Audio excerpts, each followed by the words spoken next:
Thank you, everybody, for turning up today, and a big warm welcome to David Midgley, who is going to talk to us about regenerating the UK, transforming the climate conversation. David is a spiritual and ecological activist and a great long-term friend and fellow of the Schumacher Institute. We go back a long way, David, indeed, don't we? Yeah, which is great. David is a Dharma practitioner, a teacher, a philosopher committed to using his capabilities and capacities to bring healing to our endangered world. Um, and so I would be very delighted to introduce him and say, David, over to you, and thank you for doing this today. All right, thank you very much, Ian, for that introduction and for inviting me to give this talk. And thank you, everybody, for coming. Um, so, as Ian said, it is a talk about hope. I'm going to kind of follow through my own timeline a bit because as I was preparing it, it seemed like a good way to present the material. There's quite a bit in this, and I'm going to try to keep it as short as I can, but there is a lot to say, so I'll try and, I might have to compress things a bit. And this is a journey that started in a way for me, or this part of the journey. It's a very long journey in terms of my, the roots of it in my life goes back more than 45 years as an activist on peace, climate, and other issues. But this phase of the journey started I think, in April last year. I read a book called Regeneration by Paul Hawken. Um, and that word was not really very familiar to me at that time as a narrative about tackling the climate crisis. And I've since found out that it's being talked about a great deal, and there's been work going back more than 25 years around the concept of regeneration as a way to approach how we tackle the climate issue. So, yeah, this is the book. And this book was the first thing I'd seen for about 5 years that gave me a sense of hope about the possibility of tackling the climate crisis. Again, went to a weekend event in Yorkshire, which was the first time I'd seen a deep adaptation narrative. And I think it was not that long after the deep adaptation paper was put online. Because for years I had been thinking, well, we have no chance. And this book restored my faith in the possibility that we can get out of the mess that we're in around climate. And I'm just going to share, if it works, the yeah, a bit from the introduction by Paul Hawken here. Yeah, can everybody see the screen there? Screen, is that working? Yeah, I assume it is because I'm not getting any no's. So, a radical new approach to the climate crisis element is bringing together the climate issue with other fundamentally important human issues of social and economic justice, repairing nature, and human dignity and agency. And he makes this remarkable statement: our purpose is to end the climate crisis in one generation. And it's very specific about what that means. Doesn't mean completing the challenge of global warming. That's a century-long commitment. Ending the crisis means that by 2030, and that's a very important date, collective action by humanity will have reduced total greenhouse gas emissions by 45 to 50%.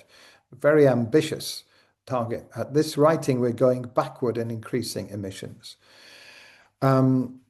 So as I say, I'm going to have to speed through certain things, but another very important element in this work that gave me a sense of hope was the way that it talks about agency, individual and collective agency, which is something that is very often missing from the conversation on climate.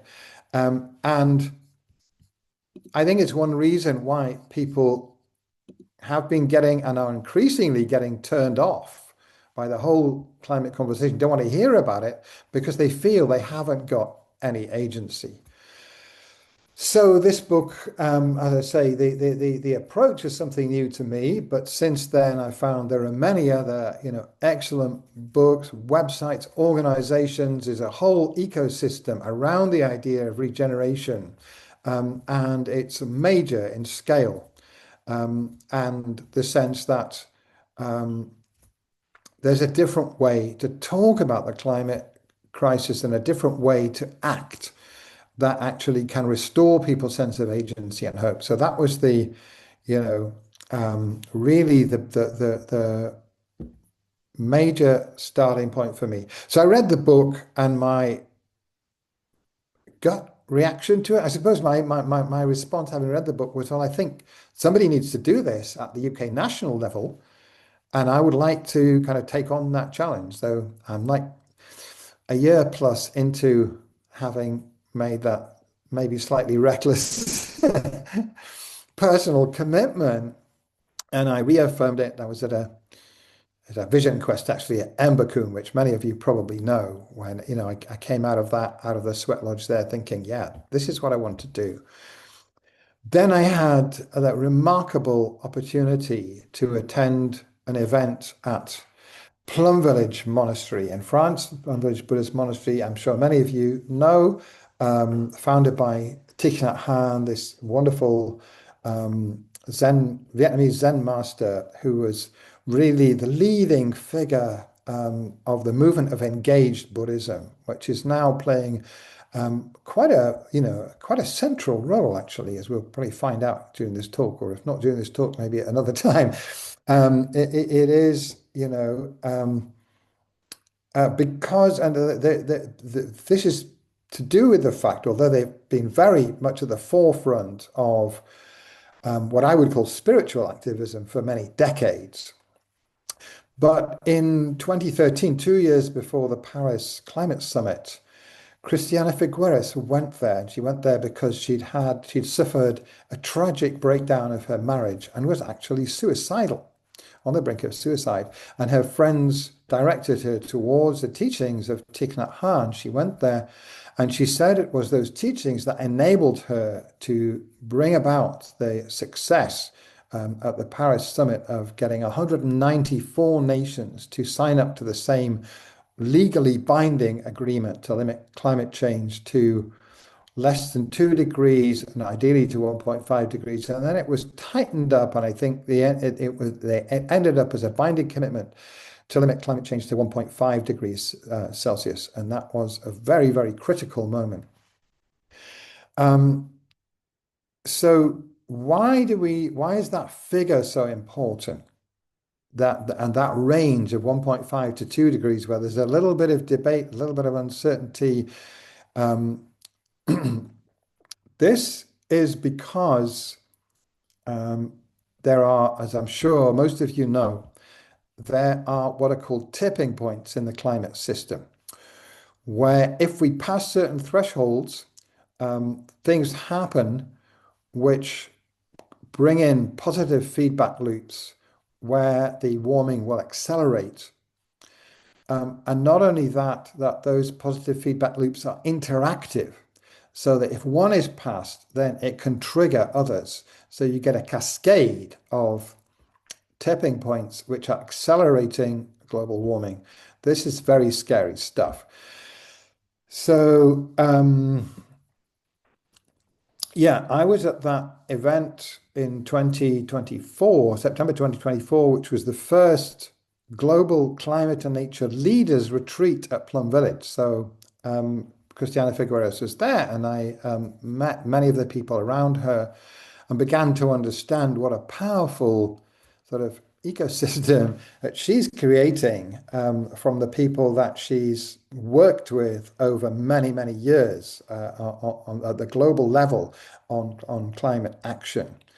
And it's very interesting that she sees the spiritual aspect, of mindfulness and practices like that as fundamentally important for positive action on climate change. So through that meeting, I was able to bring together a small group of people around the idea of a UK regeneration movement.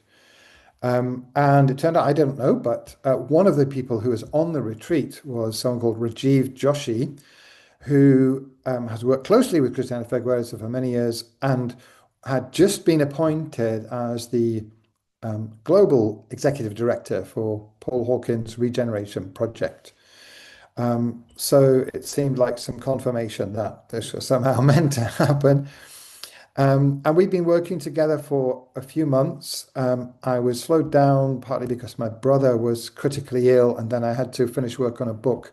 So it's just in the last few months that we started to have some serious, meetings about this and try to bring together this group. And um, it's not about starting something happening around regeneration in the UK. There are already hundreds of things. There's, projects of all kinds that are based on the idea of regeneration. But, as I mentioned, I've been involved in climate work for many years and haven't actually heard the term used in the climate space. So I think that there's something around bringing the UK public climate movement around the idea of regeneration as a new narrative that can change the dynamic, that can, engage people in a new way, um, and avoid certain unhelpful ideas and narratives that have caused some negative reactions and conversations around climate. Um, so what also happened this year in July that I attended the um, second Global Tipping Points conference at Exeter University.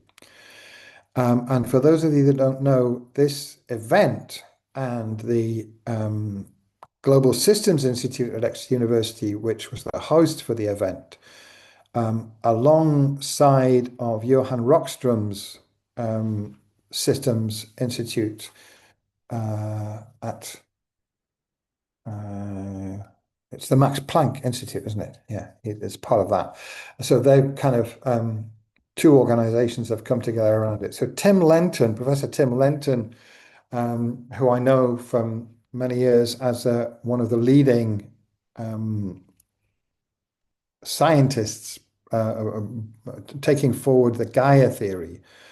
So it's still, yeah, although it's still blasphemy within the scientific community to talk about Gaia, but Tim has been doing it successfully at a high level there in Exeter, so all credit to him. But the Tipping Points Conference is really one of the most important events of the year in the climate space. Very, very closely connected to the process at COP, especially Potsdam Institute. Thank you, Barbara. Yeah, I beg your pardon. Okay, faulty memory there. Yeah, thank you. Um, so I was there and really learning a lot more about um, what's happening right now within the climate system itself, but also very interesting, the first Global Tipping Points report, which followed the first Global Tipping Points conference in 2022, was laying out the state of the science around the scary tipping points that I talked about earlier in the climate system, which could lead to climate breakdown. The second report, which actually came out yesterday, the outputs from the second Tipping Points conference, and I'll just share that if I can. Yeah, here we go. Right. 2025 Global Tipping Points report.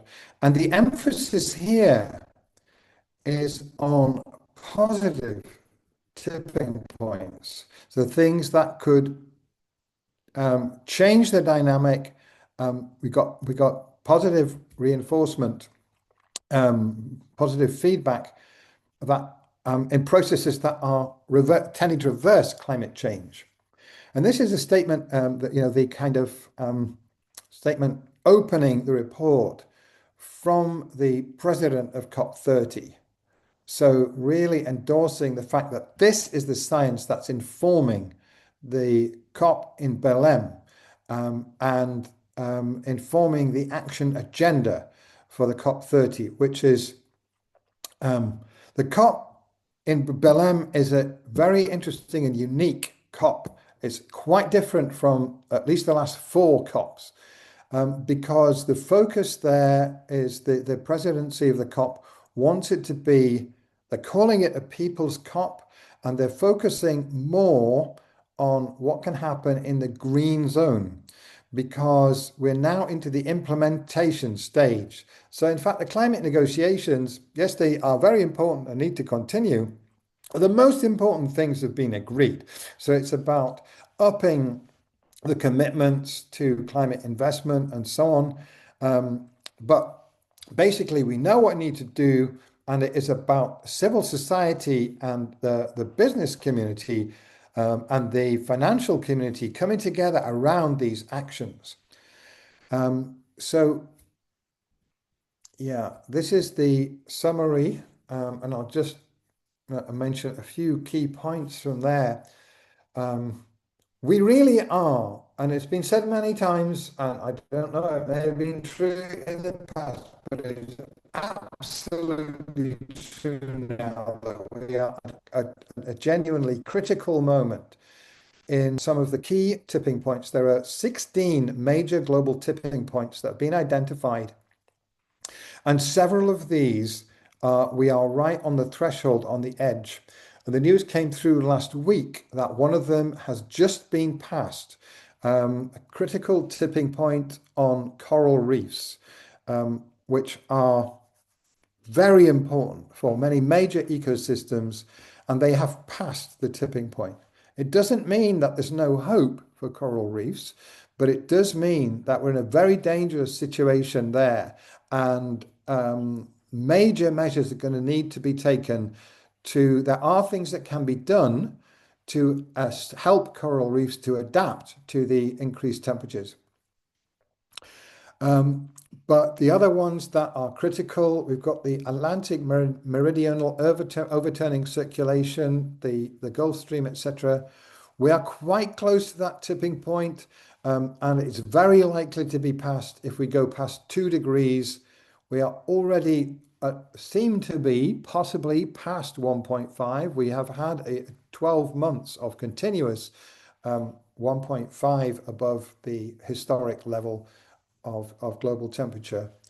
But if we get past 2 degrees, then that is very likely to happen, which is a really catastrophic event.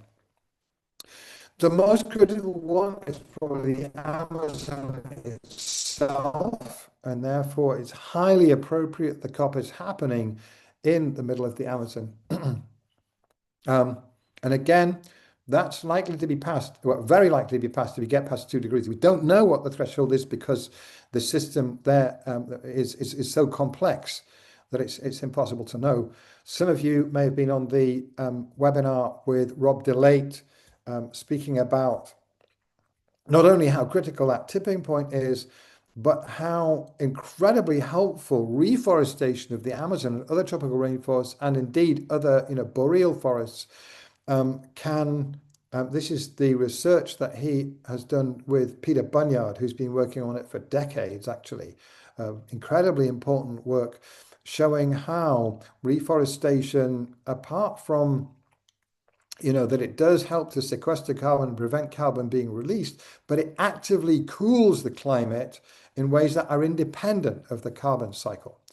So again, the fact that the COP is happening in the Amazon itself, or on the edge of the Amazon, is really important. We've also got critical tipping points that are close, with the Greenland ice sheet and the West Antarctic ice sheet. So we really need to bend the curve. We really need to reverse, the increase in emissions and start to get the warming under control. So just going to flip through the executive summary here. We're already at 1.4. So this is the scientific consensus, even though this past year we've been over 1.5, but the consensus is that the underlying level is about 1.4 degrees, and we are absolutely just on the edge of the tipping points. Escalating risk and overshoot.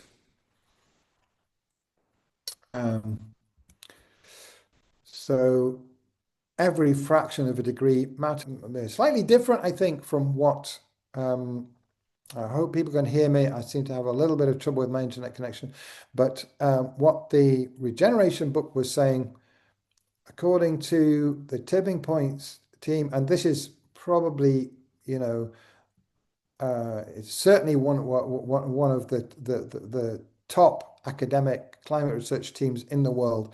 They are saying we need to halve emissions by 2030, and we need to reach net zero by 2050, and then start removing greenhouse gases from the atmosphere. And this requires unprecedented acceleration and decarbonization, rapid mitigation of short-lived climate pollutions, especially methane emissions, and rapid scaling of sustainable and equitable carbon removal from the atmosphere. And this includes repairing and restoring ecosystems that have the potential to draw down carbon. And at the moment, some of them are actually emitting carbon when they shouldn't be. So we have to act now. This is really the moment, and the Belém COP is absolutely crucial. Local action is being very much emphasized. It's not just big global players, it's not just governments, it's not just big corporations, but it's supporting local communities, especially indigenous people, obviously in the Amazon, but all around the global south, and indeed, everywhere else, that local communities need to be supported to repair their own ecosystems, to to be able to help to draw down carbon and to cool the climate and to produce food, for example, in sustainable ways rather than in ways that continue to emit carbon dioxide, methane, and in other ways to damage the ability of the global ecosystem to control the climate. There has been massive recent progress. So as I think Ian was saying at the beginning, I want to bring some notes of hope. I have learned an enormous amount that I didn't know about how massive the action is in terms of global investment. Some of you may not know, global investment in was at $2 trillion, which is more than double the investment in high carbon technologies and fossil fuels. So we've got a real switch around there. The game is changing. And we're seeing in China the extraordinary things are happening with scaling up of solar power, low-cost electric vehicles, low-cost batteries, so that fossil fuels are really on the back foot now. And I think they're taking extreme actions to try and overcome the dynamic of the economics of the situation. We are transitioning to renewable energy extremely fast, and that is very good news. But of course, it's not the only issue that we've got. So yeah, we need policy mandates. We need to accelerate that transition away from fossil fuels. They are still 80% of global energy, but that is changing fast. But government action can help to speed it up. And it's absolutely necessary. It needs to be speeded up. The take-home number is that we need to accelerate to 5 times faster than we are at the moment in this transition. Obviously, one thing that's critical is finance, and policy changes unlock finance. If financial actors know that the policy landscape is favorable to the technologies they want to invest in, then they will invest in the right technologies. And we're talking not only about electricity and transport and so on, we're also talking about agriculture, regenerative agriculture. Um, and that's one of the things I'm most interested in. Positive tipping points can simultaneously combat poverty, hunger, and inequality. It's absolutely critical for the global south. And it's important for motivating people to take positive action on climate change. If it doesn't align with their other fundamental needs, however much they might want to, they're not going to be able to act in support of the changes that are needed. The food system. So this is one of the things in the UK, and that as part of the Regeneration UK narrative. So that's a quick tour through the tipping points, which hopefully most of you are already aware of to a certain extent. But this is the background to why I think it's a really crucial opportunity now to bring the regeneration narrative, the idea that tackling climate change is not just about taking carbon out of the atmosphere and building big machines that do that.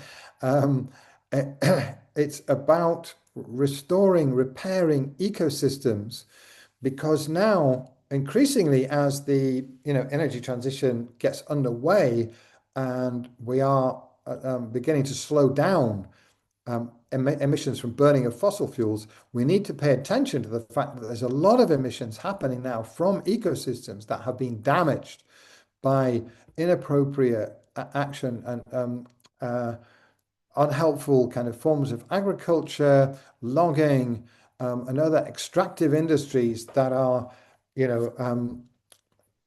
taking away the components of the ecosystem that are maintaining the integrity of ecosystems. When an ecosystem is in a healthy state, essentially you're going to see that it's drawing down carbon. When we damage ecosystems, when we impair ecosystem health, inevitably then they start to emit carbon.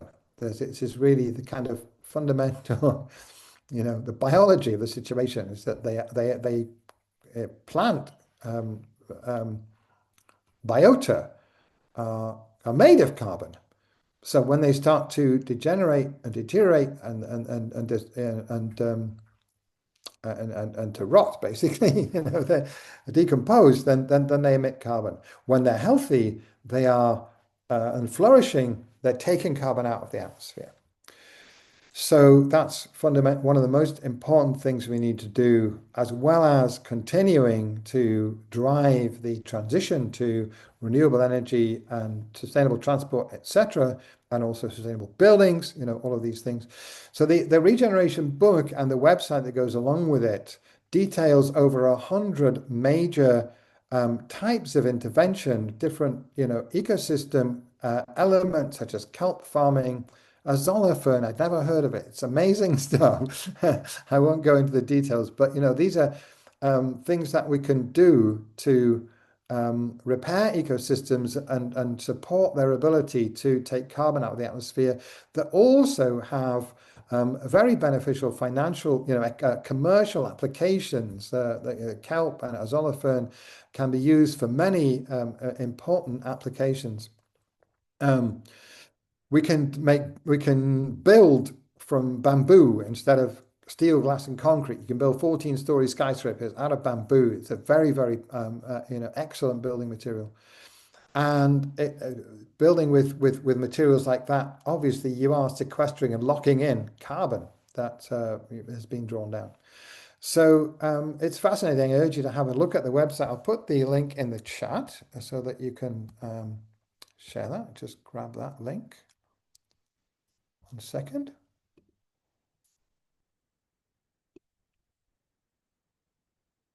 Okay. So that's the Regeneration website. So please do have a look at that.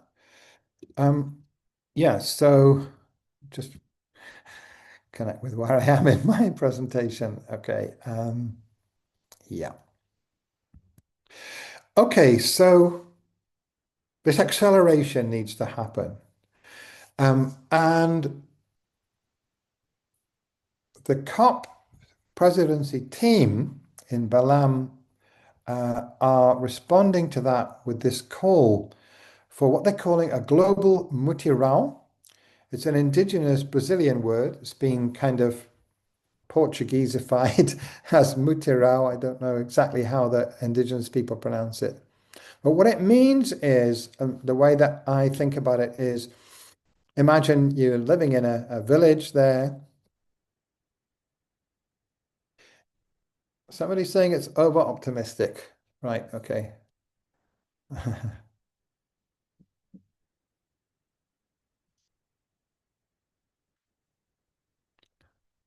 Okay.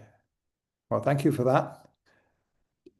Um, I said that it was a talk about hope, and I said that for years I did not have hope, and the hope that I do have, I have not said that it's a done deal, and I'm not saying that it's a done deal, but I'm emphasizing the hopeful aspect of the situation that may not be so familiar to people. I can't really get into the nitty-gritty of that debate right now because it would take the whole of the rest of the time that we've got. But this is not anybody being a Pollyanna. This is very serious stuff that is being taken seriously by people at a very high level in the financial community, and that there is an ecosystem around this of collaboration between people in different aspects of the field. I'm very, very impressed by what is happening there. And one reason I'm emphasizing the hope is because without hope, there's no action. There's no basis for action at all. So if we give up on hope, which we might do, I mean, I entirely respect anybody that says, well, I've looked into it, and as far as I'm concerned, there isn't any hope. Then, as Voltaire said, go and cultivate your garden. But my conviction is that we're not, as far as I'm concerned, I'm not at that point yet. And I think, the Tipping Points Conference I think, is the best analysis that I've ever encountered of the situation. There was about 400 people there from a huge variety of academic disciplines exploring this question. Have we still got a chance? And I think it's a responsible intellectual conclusion that yes, we have, and we can't afford to turn aside from that chance. We have to act based on what is, where the hope seems to lie. But it's everybody's individual assessment whether they think there is hope or not. I can't, necessarily convert people to my point of view. Christiana Figueres talks about stubborn optimism. We need to keep looking for where there is hope. We need to keep looking at the challenges and how they can be turned around. So yeah, I'm kind of trying to follow what's in the chat. Yeah.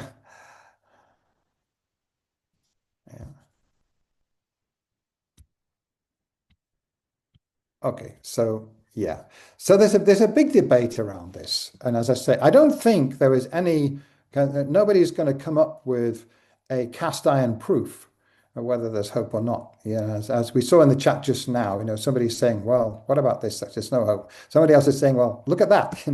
This is what's going to keep on happening because there are so many different ways to look at the problem, so many different aspects to it, so many different analyses. To come from looking to see where the positive possibilities might be, and we follow that. We put our energies behind that. That seems to me to be the right ethical path. If we come to the conclusion that there really is no hope, then as I say, then okay. As Muhammad said, actually, if it's the last day of the world, then plant a tree. So yeah, I don't think it's very productive to carry on debating whether or not there is any hope.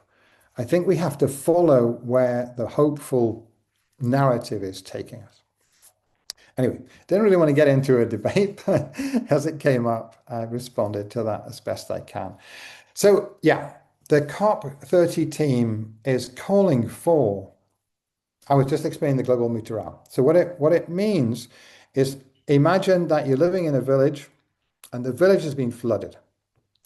Everybody comes together to rebuild the village, right? People are not asking for payment. They know it needs to be done. We come together around it. The COP30 team is asking for a global mobilization to upscale action to stop and reverse climate change.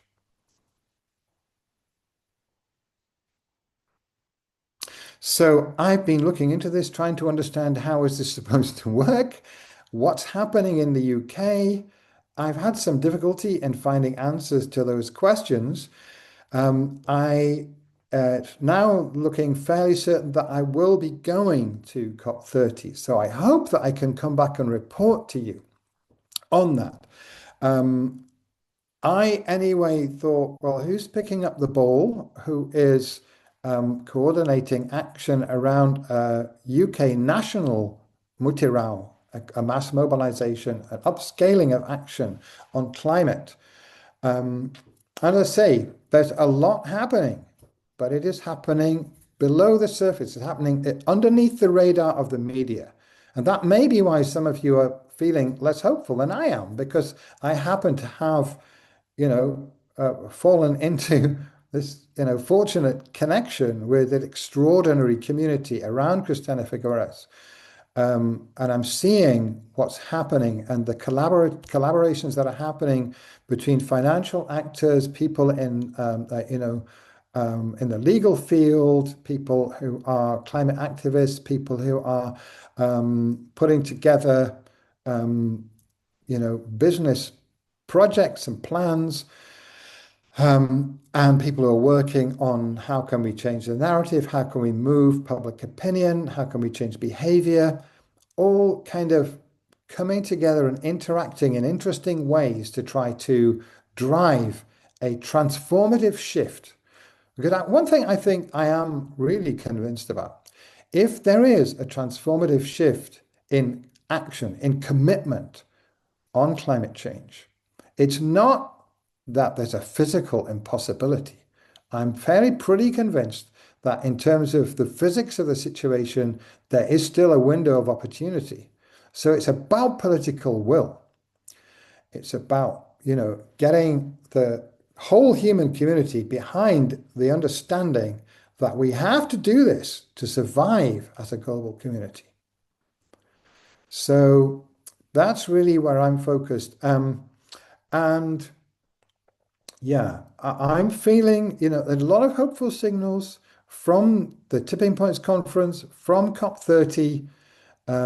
It's speaking to me in a powerful way that I want to get behind this positive narrative, because I think if enough people get behind it, then there is genuine hope. That's just my personal belief. I'm not going to, sort of want to engage in sort of fine-grained debates about it, because I think they can go on forever.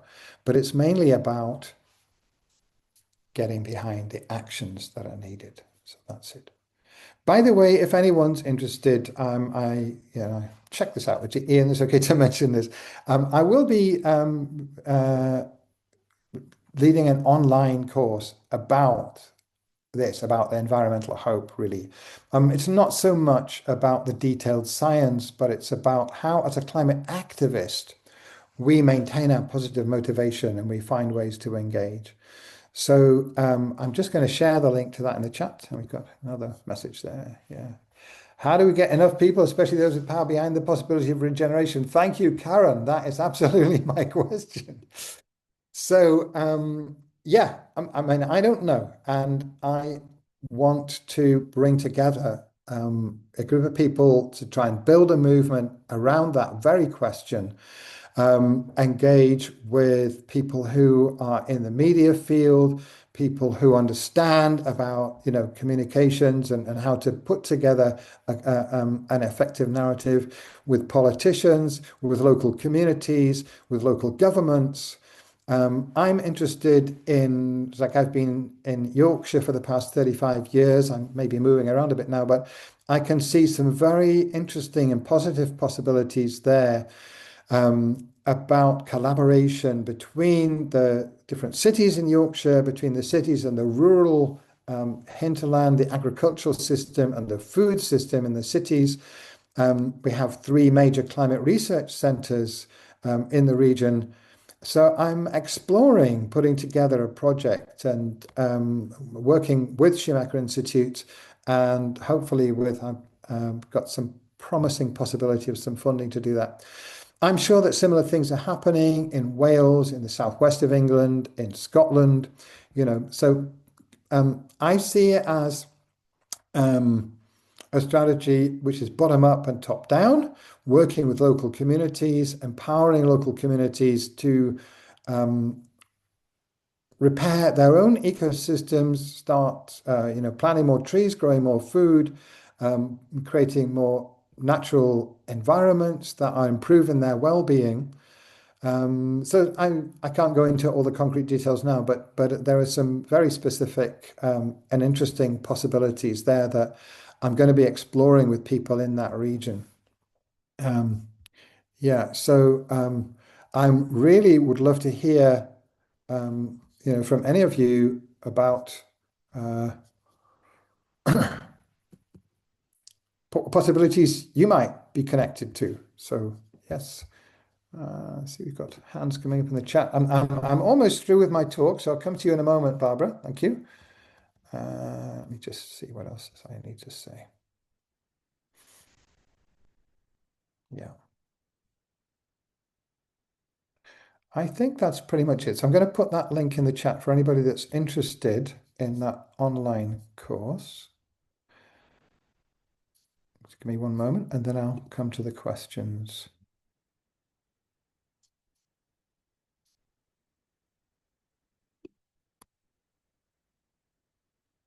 Right, that's the link. So please copy that or check that out if you're interested.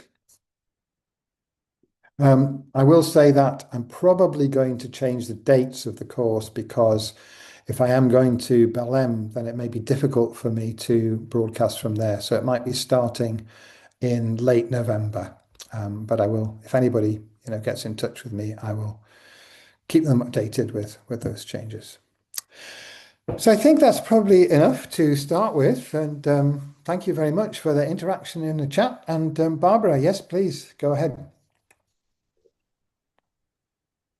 I'm really sorry, David. I didn't mean to distract you. And I am actually an optimist, but I think we need to distinguish between realistic optimism and what I call hopium.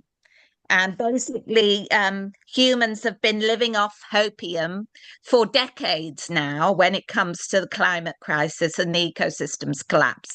So, what I'm looking for is for a very realistic conversation about Yeah. what how we can maximize mitigation from the situation that we're in.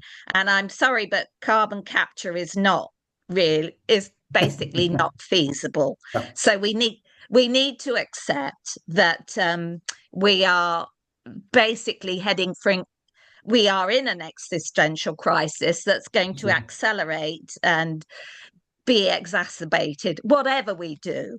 So, the top of the list, I would like to talk about overpopulation. I think if we had a global birth strike, that would at least protect many of the unborn from being involved in the calamity that we have engineered.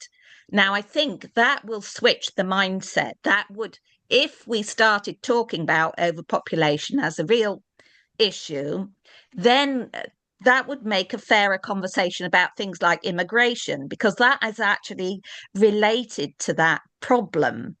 And because we've got all sorts of geopolitical problems, and we're seeing virtually fascism in America, and that could well happen in the UK as well, because we're not talking honestly about the problems that we're facing. I mean, global financial collapse is also very likely because of the ecosystem collapse. Basically, our whole concept of growth economics is well past its sell-by date. We've been in ecological overshoot for 50 years now, and we're still not even talking.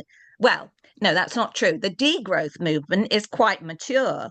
We've got donut economics, and Kate Raworth has recently done a second edition saying we can't achieve sustainability without degrowth.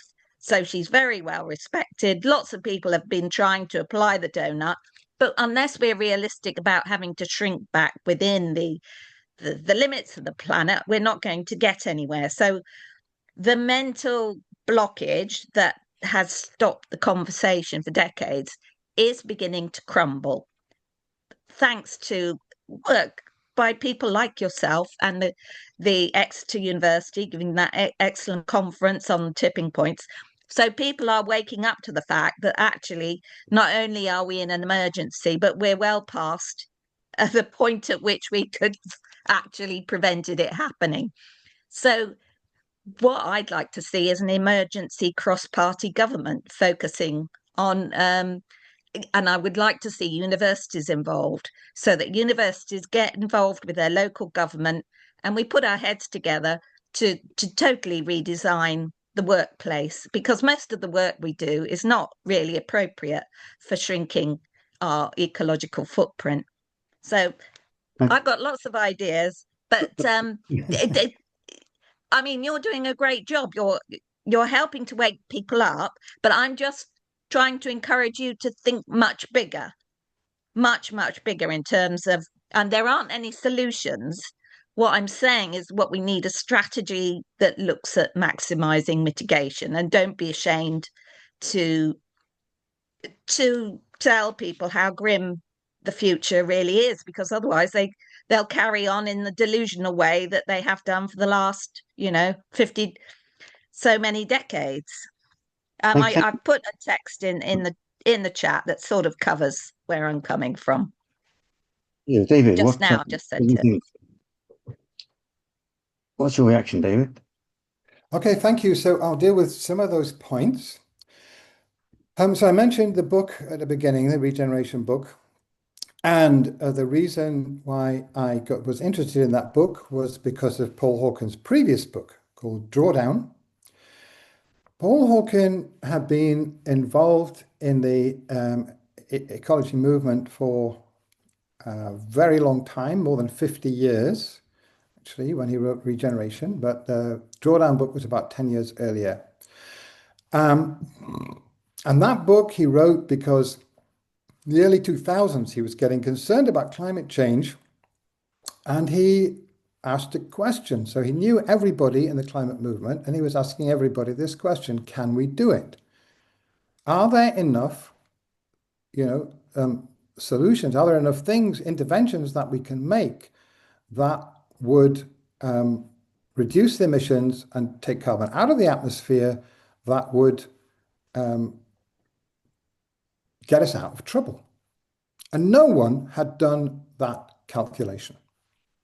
He asked many people, a few years, and eventually put together a big research team to find out the answer.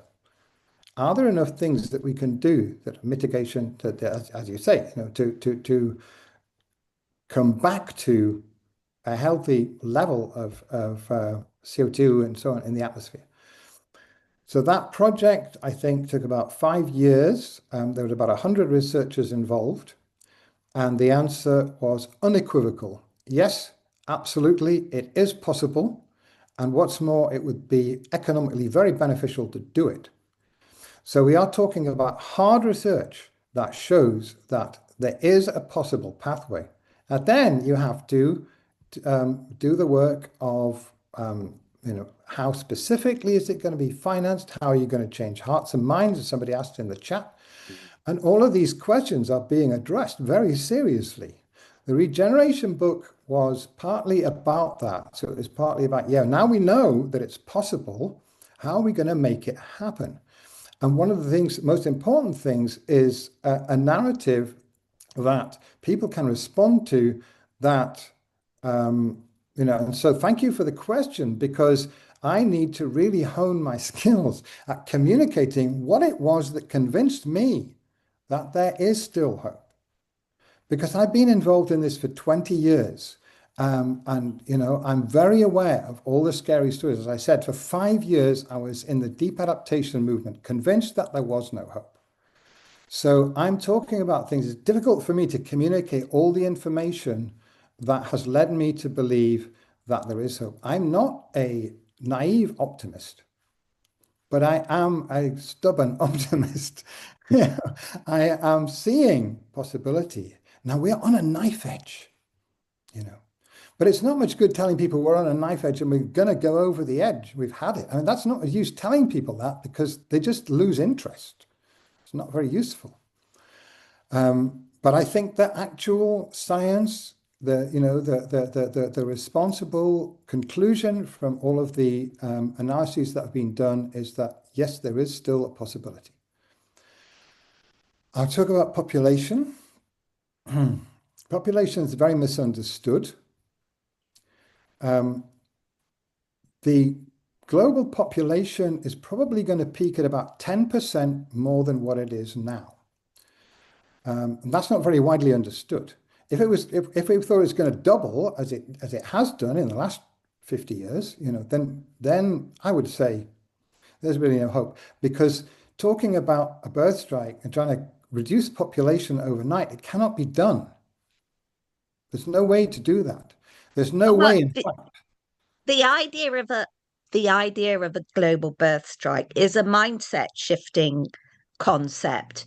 If you tell people our unborn are in danger, they will appreciate how serious the emergency is. At the moment, we're still sticking with pronatalism.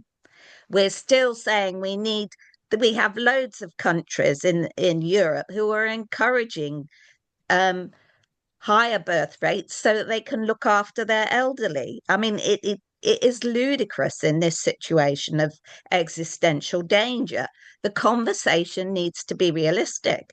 And the size of the earth is only 12 billion global hectares.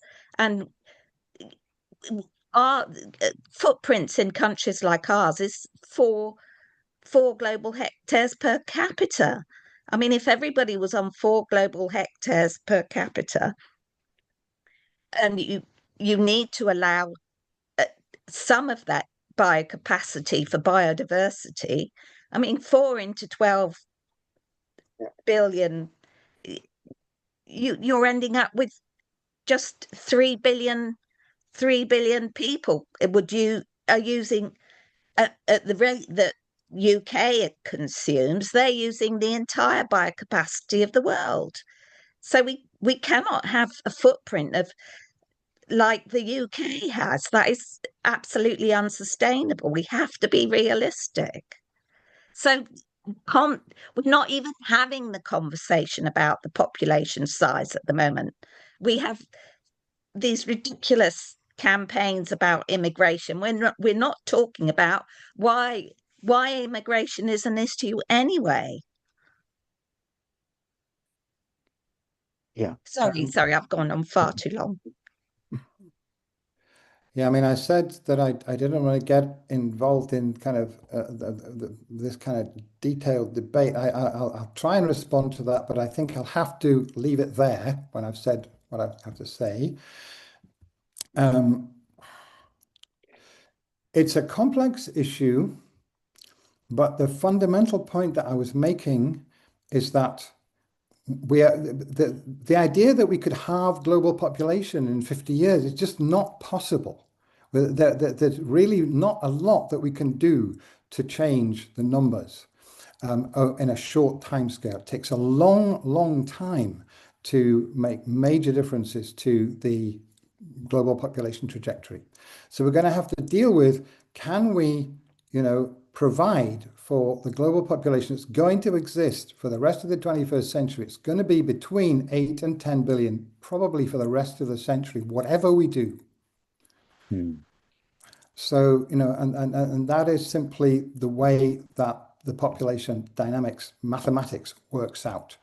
We can't talk about, having zero births for 20 years. Then the demographics of that are absolutely unsustainable. So, yes, we need to think about population. There are some areas of the world where there's urgent action needing to be taken about things that are going to slow down population growth. But globally, we are stuck with a high population for the rest of this century. Now, can we, provide for that population and give them a decent lifestyle? It is perfectly possible to do that. Of course, the countries in the global north are using far more than their share of the global footprint, and that has to change.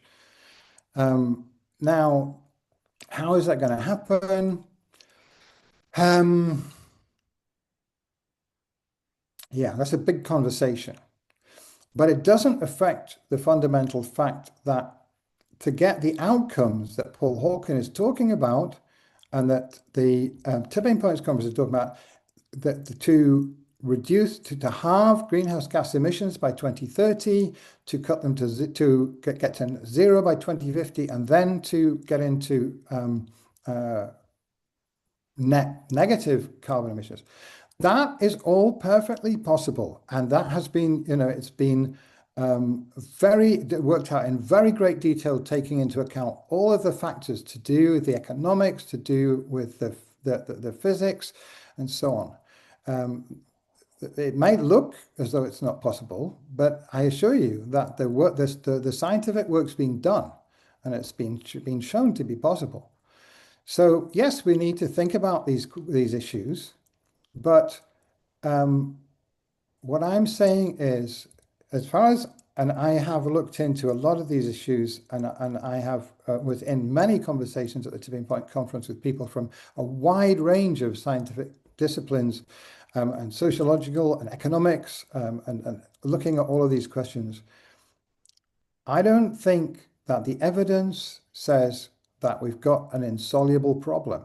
If we had an insoluble problem, if I thought we had an insoluble problem, I wouldn't be here. Now, is it a tough problem? Yes, it's a very tough problem. And do we need a huge shift in public consciousness? Yes, and that's why I'm here, to try and work on understanding how we might be able to make that happen in the UK. So thank you for your questions.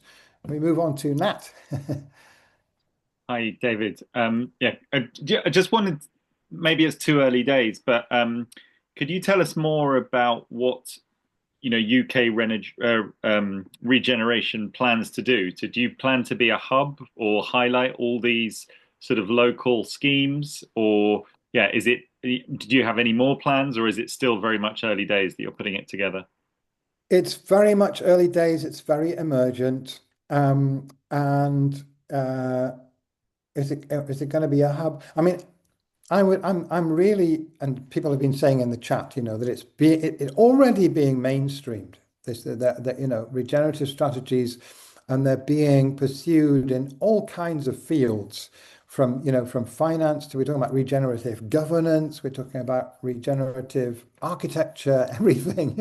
This word has become an incredible buzzword, and basically what it means is, we have been living on an extractive economy for millennia, but particularly for the last 4 centuries, especially for the last 100 years, and then I think been accelerating. We're taking, material from the ecosystem. We are robbing our inheritance from the natural world that we've been gifted for millions of years of, productivity from the biosphere, that we've been basically spending that massive inheritance like someone who's inherited millions of dollars and is just blowing it. We need to move towards investing in the productive capacity of the ecosystems instead of just using them up. So how do we convey that idea? I think largely by example. So one of the things that I want to do, I've worked in the climate movement in Yorkshire for many, many years.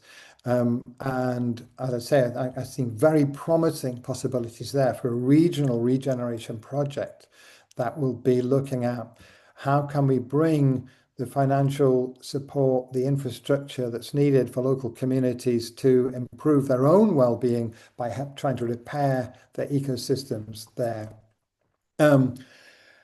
I have got people working with me who are expert on the communication side and developing positive narratives. There's a huge amount of psychological research that's gone on into what are the constructive ways of communicating about these issues that don't turn people off. We've had a lot of, problematic ways of talking about it. And I think, doom mongering is definitely not helpful.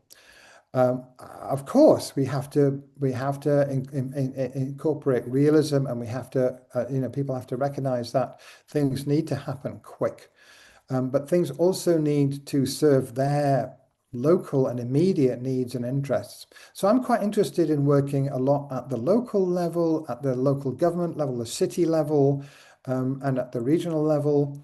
And that way, I think, if all of the UK regions are doing it, which I'm sure, many of them already are, can they come together and create pressure on government? And I agree absolutely, Barbara, we need cross-party agreement on this. I want to see the political parties competing for who's, got the best regeneration narrative, rather than one side saying we're about regeneration and the other side saying we're against it. We don't want that. We've got to kind of get them all on side. And I think that it's possible. I mean, the work that I did with the City Council in Leeds, we worked with all four major parties and we got them all agreeing, and we got an almost unanimous vote about taking strong action on reducing the city's carbon footprint. So I'd like to see that scaled up to the national level. So I don't know if that answers all of your questions, but the answers all of the above. But of course, it's going to take a very collaborative effort. So what I want to do is to reach out to people in different organizations who are already doing excellent work and see how we can project the positive narrative onto the public conversation in the UK. And hopefully that will help to bring about some kind of a shift. It's very emergent. I don't know if I can do it. I'm going to do my best. Thanks for your question. Diana, yes. Bear with me, it's just decided to run out of power on my computer. Just need to quickly plug it in. Thank you so much. This is very, very lovely talk, very helpful. It's very difficult to remain optimistic, so it's great when someone comes, with that deep, stubborn optimism, as you say. It's a mentality I try and maintain as well. I think that I was saying in the chat, yes, we need everyone to get on board with this. And I think a lot of the kind of COP type stuff works at the kind of government, and then that, maybe trickles down through political government, if you like. Obviously, the big players who really control the governments are the big industries, the largest companies in the world, and they're very much still on a growth game. And even if they decarbonize, their growth trajectory is still having a problem in terms of resource use, but also the economic system serves to funnel money from the poorest to the richest globally. We have seen an increasing concentration of wealth amongst the richest people, and meanwhile, levels of consumer debt and things increase hugely. We have mass migration because of people needing to leave areas that are either very badly affected by the environment or affected by conflict, basically, much of which is focused on fear and resource use and lack of resources and so on. So I guess my question is, we've got to get the big players to change their ideas, and also we need to get everyone on the ground. A lot of people are like, well, Yeah. I don't want to not be able to have my foreign holiday in a nice, airplane sitting by a beach, whatever, like people are still seeing this as a like there's the option that they could carry on having the nice things, and really that isn't an option. We need to move towards sufficiency rather than growth. And I wondered what your thoughts are about how we share an optimistic view, because I agree that is what's needed to get people to do it, feel like, oh yeah, I'm part of a movement that is positive, and even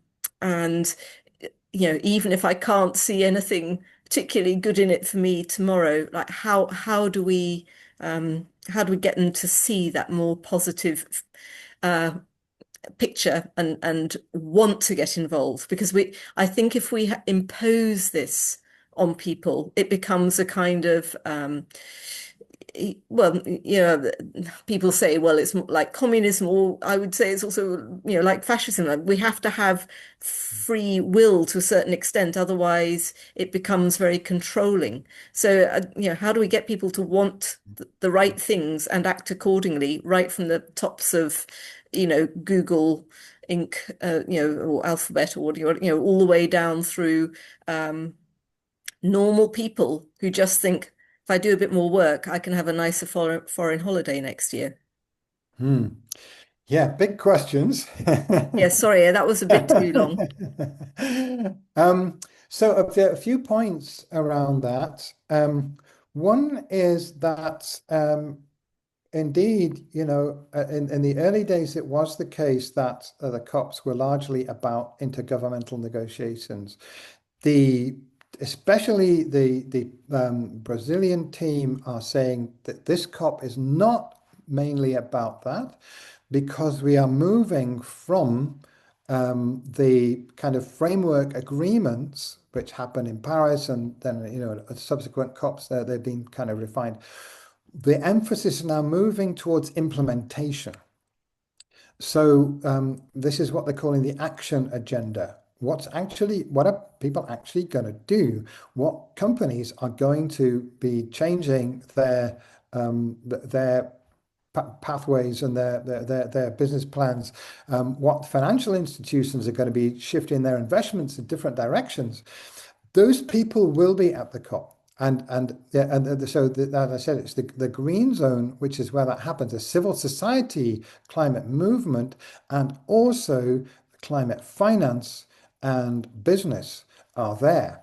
And there's some very big players, as I said, now double the amount of investment in green tech and renewable energy as in fossil fuels. That's a very, very significant number. It's a surprising number if you're not aware of it. $2 trillion. Now, it needs to be higher. It needs to be 10 trillion over the next 5 years.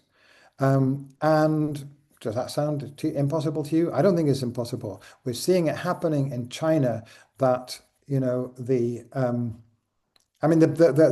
big headline numbers are about, at the moment, electric vehicles and solar power and batteries and so on. But there are other kind of forms of investment that are following behind.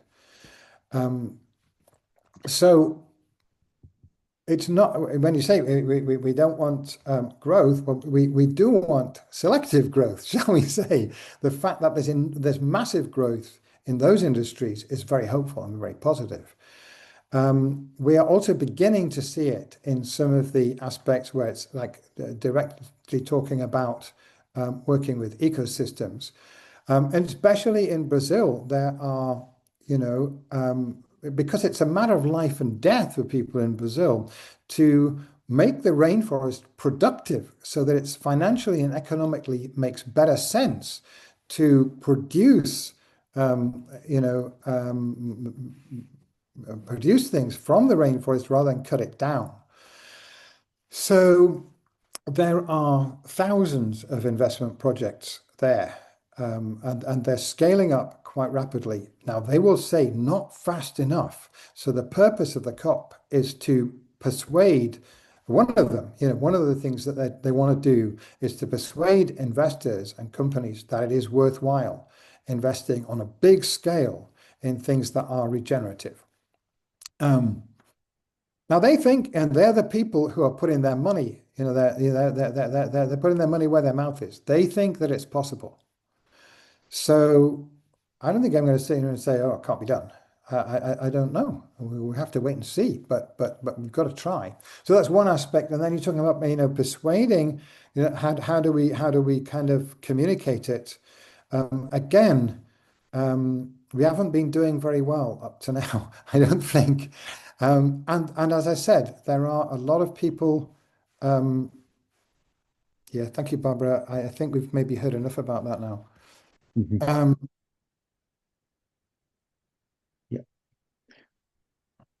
Yeah, I'm sorry. Do we just throw in the towel? I don't think so. We have to look at what is, what are the actions that we can take that will change things. So there are very capable people, I assure you, and maybe I can send some information and links to Ian to share about this if people don't believe that this is happening. But it is happening, and there's very creative work being done on how we can communicate about these issues in ways that do reach people. One of the things about the Regeneration book, which I highly recommend that you read, actually, because I found that book, it really made a transformative difference to how I viewed this situation. So I don't think that I'm deluding myself. I'm sorry, if anybody disagrees, but I've been in this space for a very long time, looking into these issues quite deeply, and I'm not convinced that there's no hope. I'm sorry, I'm responding again to Barbara, who seems to really want to make a strong point, but let's not get into that, because everyone's going to make their own judgment at the end of the day. And I'm sorry, I'm not responding. I got distracted by something in the chat, Ingrid. So I am trying to respond to your question.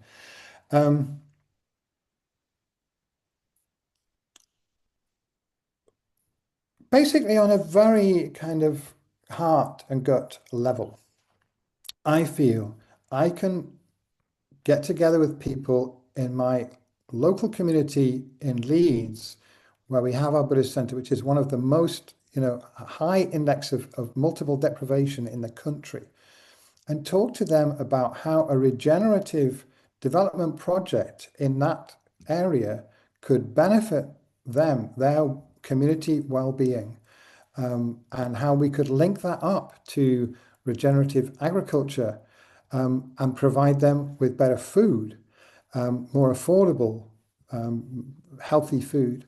These are the kind of things I'm looking at. Can we get alignment between objectives of community health and well-being, and the benefits of having a more natural environment? These things need to happen on a big scale, so they need to happen locally in many, many different places.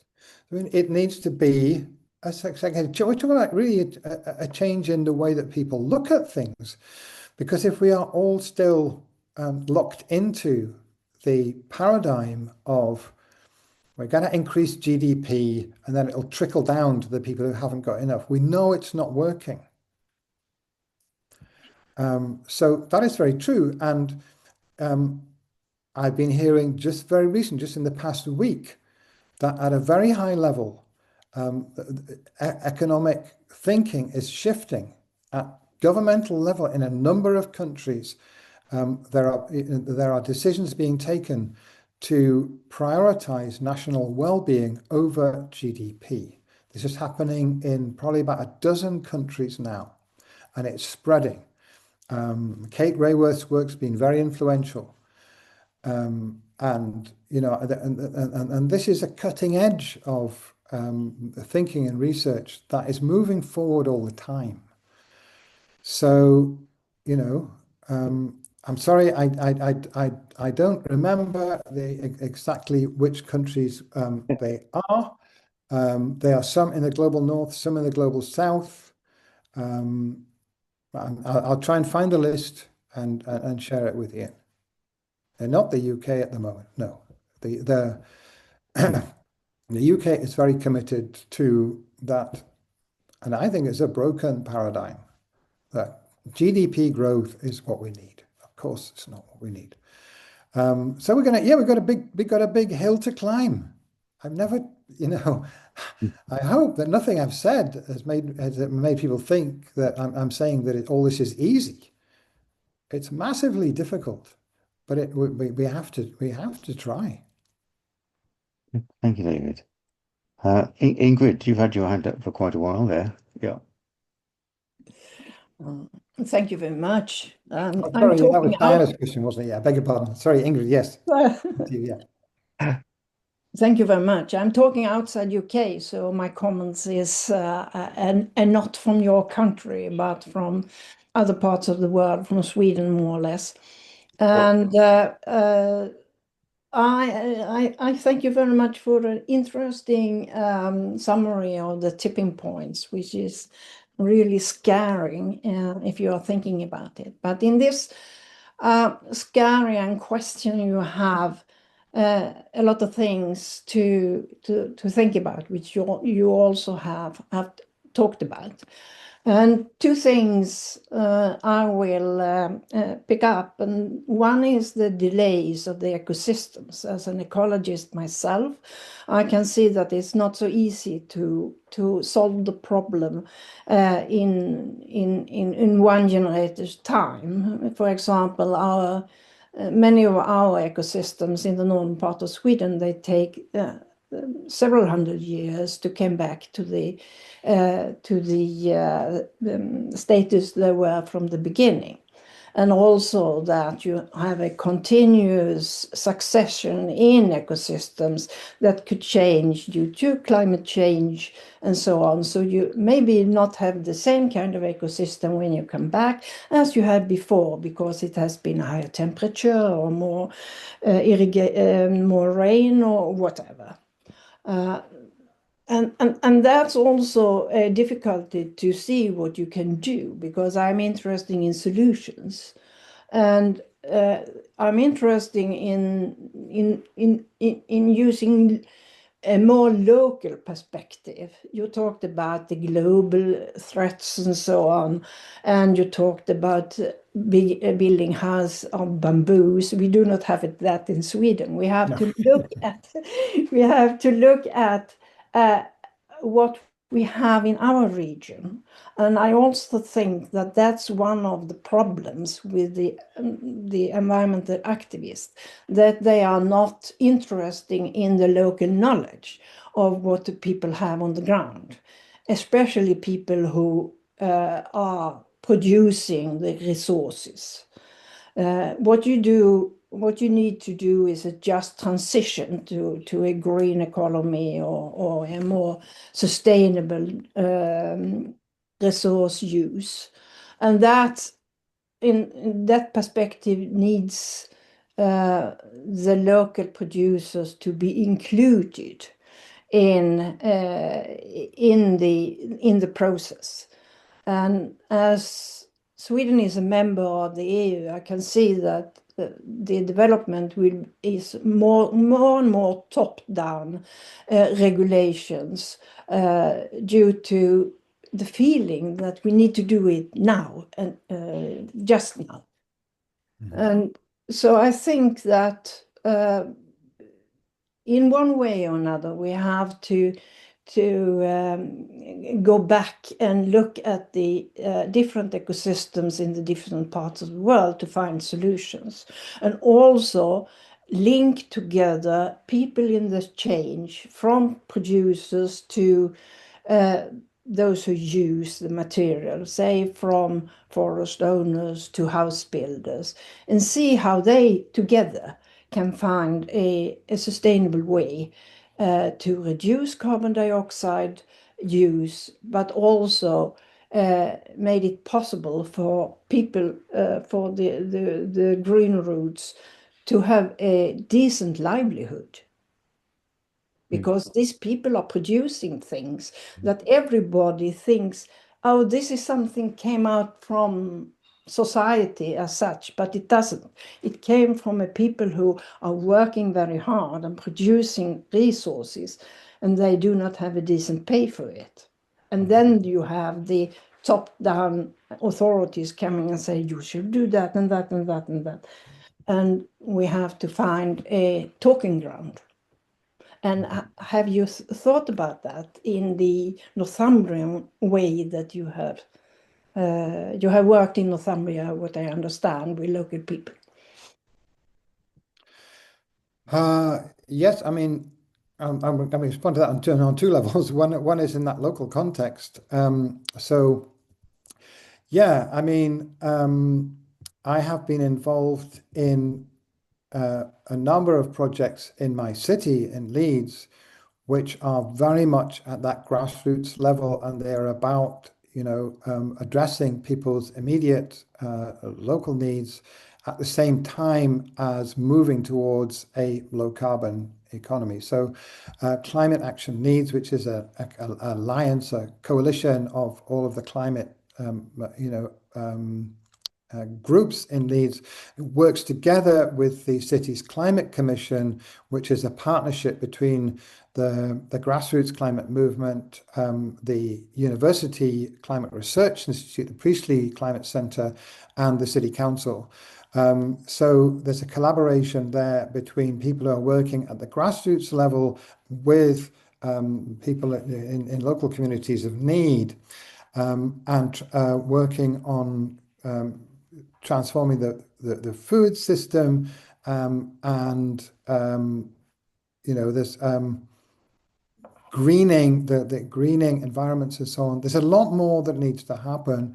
So this is the kind of thing that the COP30 team in Brazil is wanting to encourage and stimulate. As I said, I'm looking forward to going to Belém to understand more about their strategy for, how at a global level what are the frameworks and mechanisms that help to support that kind of very local grassroots activity, which is what they want to happen. And just about the issues of economic justice, this is coming right to the forefront, especially in Belém. It's been talked about a lot in recent COPs, but I think it's going to be a massively big part of the conversation at COP30, that basically, unless these issues are addressed, we will not get the changes that are needed. If we cannot repair the ecosystems of the tropical forests and the other areas in the global south, then we are in very, very deep trouble in terms of climate. So there's huge motivation for that kind of those kind of economic justice issues to begin to be addressed, and they are beginning to be addressed. Now they're huge challenges, of course, because of and it can't happen overnight. We can't just it's not going to happen that all of the debt will be cancelled tomorrow. But these issues are being taken up at a high level, and they're being taken seriously by governments. And so, what can I say? I mean, I am only one person trying to understand an extraordinarily complex, the climate movement itself is an incredibly complex ecosystem. There are so many different kinds of things that you need to understand to be able to assess how kind of hopeful a picture is it? So I'm only giving one person's assessment, but it is based on quite a lot of deep, research and thought and involvement. And other people will have a different assessment, inevitably, because it is too complex for any one person to actually understand the full picture. But yeah, many of those things are being addressed, and they are being addressed at scale, and there is recognition of how much they need to be upscaled, and there are people thinking very, very hard about how that can be done. I just want to put my energies into that effort and try to understand as much as I can about it and communicate something that will give people a sense that is worth acting. Because if I tell people that everything's hopeless, I don't think it's going to do any good. Thank you, David. Has anybody else any questions or comments at this point? Michael. Yes, hello. Thank you very much for your explanation, and I think it's very interesting. And yes, but my question would be: it all depends on our mindset. Like at the moment, everything is driven by profit and profit mindset, whether it's the consumer or the producer or the politics. So I think we need a big shift in our attitude in order, like I can see you say, like it's possible, we can do it, but we need to get our mind around it. So how could we have this mind shift happening? Wow. I mean, I think that's the most important question of all, and it's the most difficult question of all. Yeah. Mm.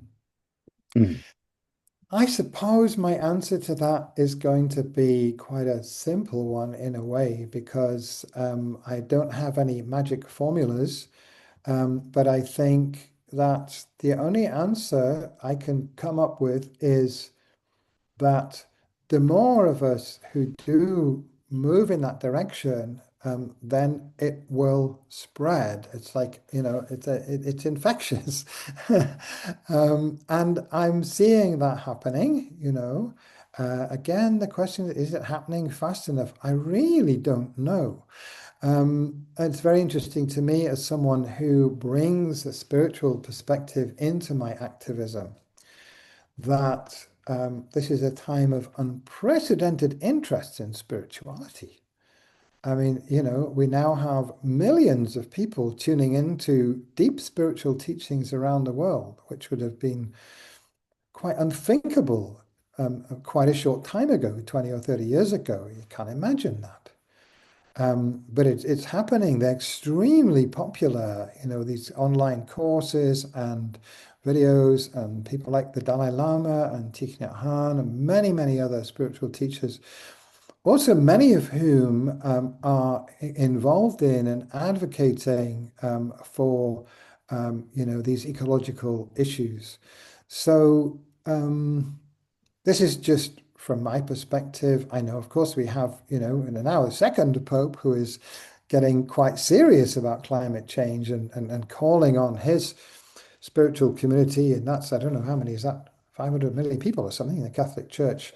So if we get a call from the Pope, it may have some effect, and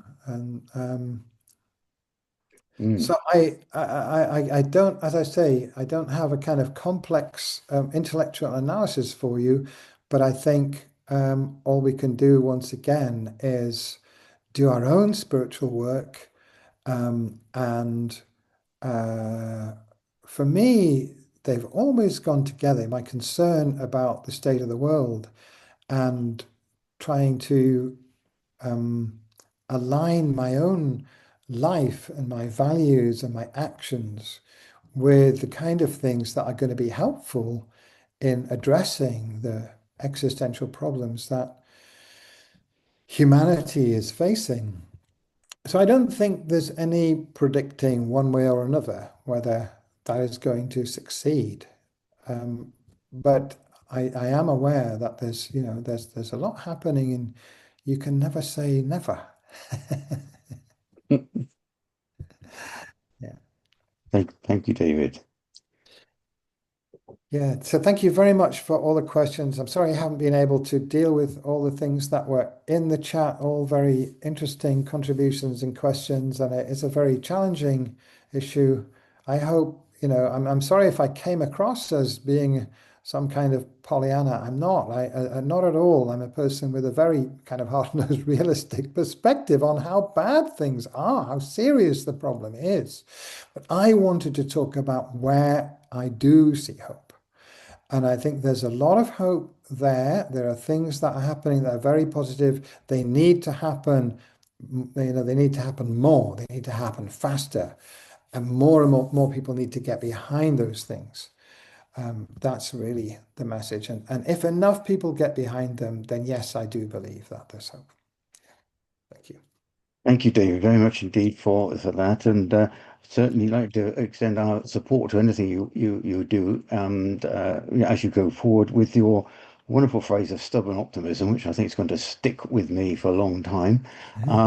And this whole way of actually counterbalancing the doom mongering is so important. And I think we will take away from this webinar a lot of hope today, a lot of goodwill, and keep our fingers crossed that what happens at COP30 does push the agenda forward very much along the lines you've talked about today, and we can start to feel that gradually that infection, in a sense, starts to spread more and more, especially with that sort of deep spiritual angle to it. So on behalf of everybody here, I would like to say thank you very much indeed for the great webinar, and look forward to seeing you again soon. Thank you very much, everyone. Thank you.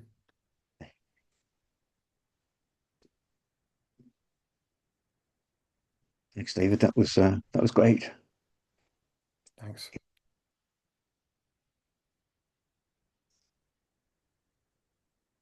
Pass on your links and things to people as well. If you send anything through, that'd be great. Yeah. Yeah, I will do that. Thanks very much. Yeah. Okay. Yeah. In touch very soon. Thanks again, Ian. Thanks, everybody. All the best. Yep. I hope to see you down here soon, I think. Yeah. Yes. I'm in Worcestershire at the moment, actually, so not that far away. So no. yeah, I'll try and make it down before or after I go to COP, one or the other. Yeah. Thanks, Ian. Thanks, everyone. Bye-bye. Bye-bye, everybody.